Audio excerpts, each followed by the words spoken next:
something happened to me on the way here tonight that I just feel I need to bring up, because we're in a bit of a dodgy space as a country now. Everyone's talking about negativity. We're all a bit oversensitive, which is, I live in a block of flats in an undisclosed location. And I live with a lot of old people, and I did that on purpose because I like to be the problem neighbor. And also it's nice because they come to complain about the noise. By the time they get to the door, they didn't know why they were going for a walk. So it's quite useful. I can feel a lot of you like saying, why doesn't he respect the elderly? Because I know you guys, you're dangerous. I was raised by my gran. She was a little bit crazy. She didn't have the internet. So she just made things up. Nonsense. Absolute nonsense. Like, she just made up things to scare me, to keep me under control. And it was nice, it was fun, but it got scary sometimes, because old people just made stuff up. If you swallow a seed, you'll grow a tree in your stomach. It's terrifying when you wake up with an erection. Oh, a root! Help! What did I eat? What did I eat? Think, man. Please, God, don't let it be broccoli.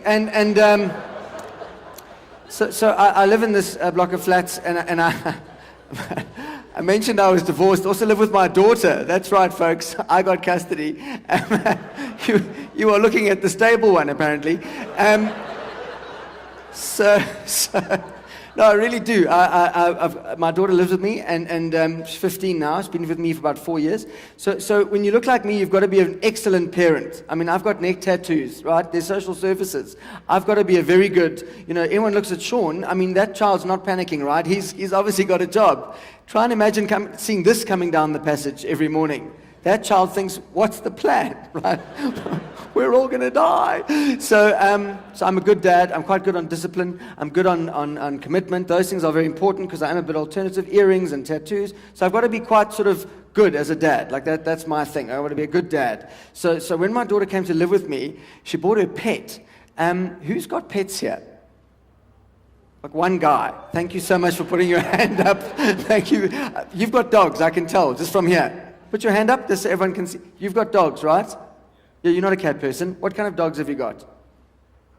Jack Russell. Fantastic. What do they do, really? I mean, what happens when the people break in? What do they try me on? What do they do?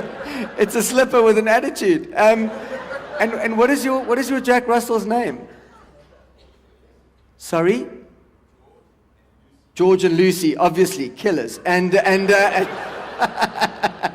George and Lucy, it sounds like a Parkhurst couple. And come in, I'll make you tea. That's amazing. And you love George and Lucy, right?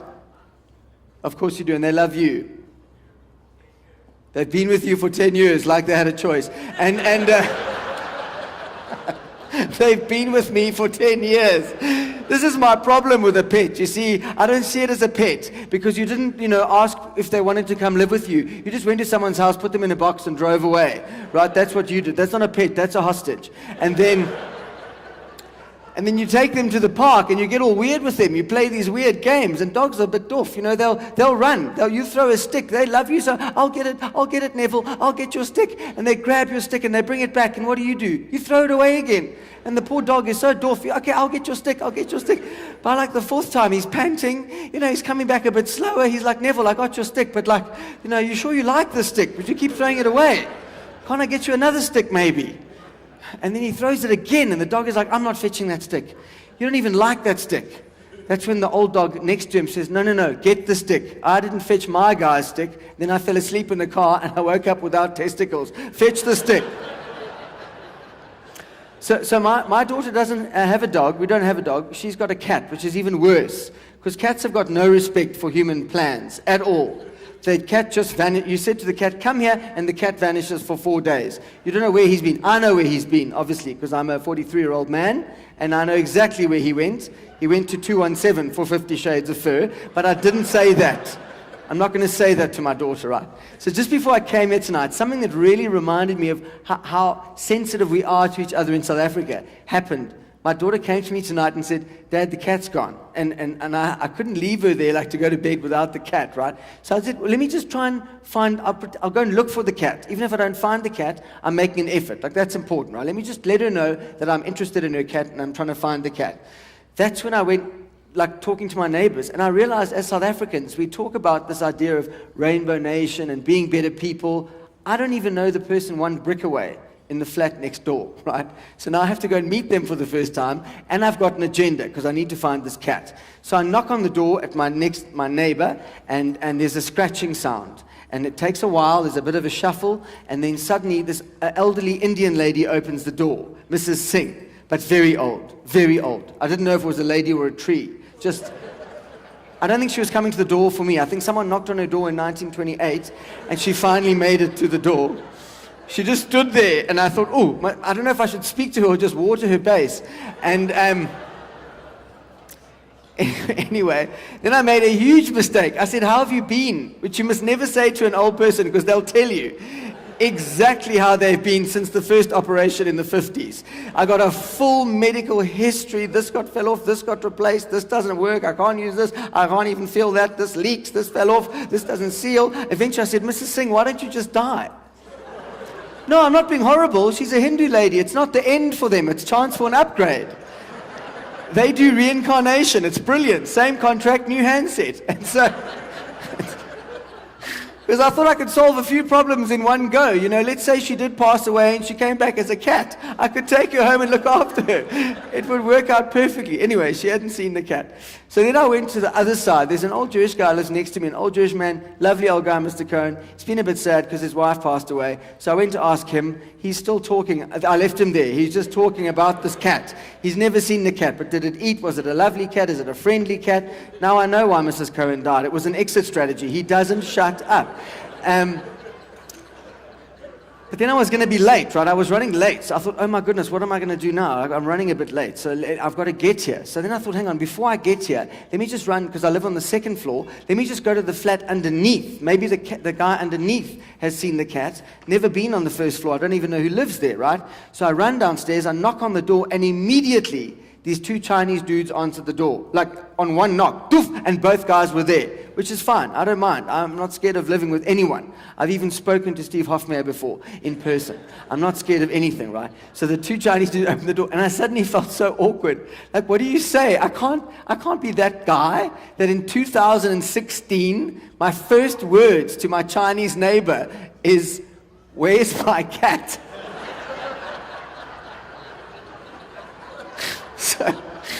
So I just borrowed a cup of sugar and left. It was so embarrassing. We're a unique bunch of people. We are unique people in this country. We have our own set of issues. It's a problem. I was in a small town recently, which will remain Wellington, actually. Let's name and shame. I wasn't actually at Wellington. I was at a rock festival. I don't know why they would ask me to host a rock festival, but there you go.